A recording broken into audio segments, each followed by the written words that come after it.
চলে এসেছি দক্ষিণেশ্বর। হরে কৃষ্ণ, রাধে রাধে বন্ধুরা। আমরা দক্ষিণেশ্বরে পুজো দিতে গেছিলাম, তার ছোট্ট একটা ব্লগ নিয়ে চলে এসেছি। তো এখানে প্রথমে সকালেই কিন্তু আমরা গুছিয়ে নিচ্ছি, 5টা থেকে 5:30 হবে। তো কৃষ্ণকে ওর দিদি জামা কাপড় পরিয়ে দিচ্ছে। তো আমরা স্টেশনে এসে দেখি যে শিয়ালদা লোকালটা ছেড়ে দিয়েছে, আমরা ট্রেন ধরতে পারিনি আর 3 থেকে 4 মিনিটের সময়ের জন্য।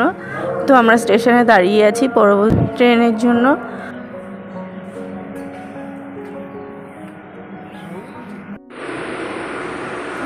তো এরপরে এদিকে কিন্তু আমার বোনরা আর মারাও যাবে, তারা আগে ট্রেন ধরে কিন্তু দমদমে গিয়ে পৌঁছে গেছে আর আমরা পরের ট্রেনে উঠে পড়েছি। আমাদের সাথে যাবে।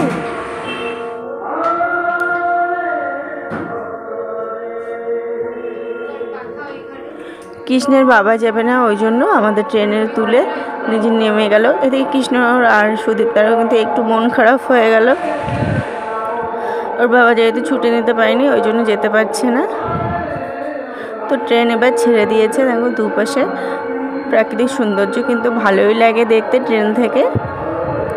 তো এরপরে আমরা দমদম স্টেশনে পৌঁছালাম। এখানে কিন্তু সবাই চলে এসছে।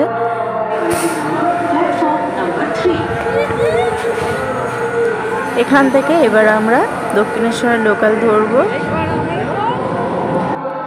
তো তারপরে এখান থেকে বেশি দূর না, 1 থেকে 2 স্টেশন পরেই কিন্তু দক্ষিণেশ্বর স্টেশন। তো আমরা কিন্তু দক্ষিণেশ্বর এবার পৌঁছে গেছি। তো এখানে আমরা স্টেশন ধরে যেতে লাগছি। তো এই স্টেশনটা কিন্তু খুবই সুন্দর হয়েছে।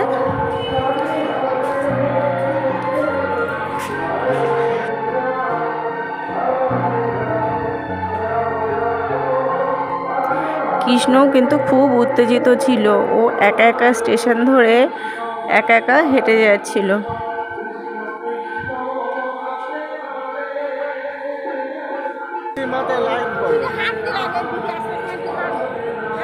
এই যে আমরা চলে এসেছি দক্ষিণেশ্বর। দক্ষিণেশ্বর স্টেশন চলে এসেছি। তুমি এবার হাই করো।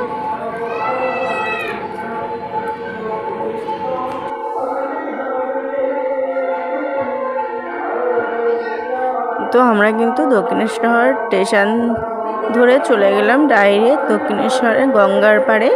তো কৃষ্ণর কিন্তু খিদে পেয়েছে, এদিকে কিন্তু ওর বাবা খাবারের প্যাকেটটা গুছিয়ে দিয়েছিল, ওই জন্য দুধটা দিতে ভুলে গেছে। তো ওখান থেকে কিছু আমুল দুধের প্যাকেট কিনেছিলাম। তো সেই আমুল দুধের প্যাকেটটা গুলে ওকে সঙ্গে সঙ্গে খাইয়ে দিলাম, যেহেতু ও ছোটো মানুষ, ও খুব খিদে পেয়ে যাবে, দুধ ছাড়াও থাকতে পারে না।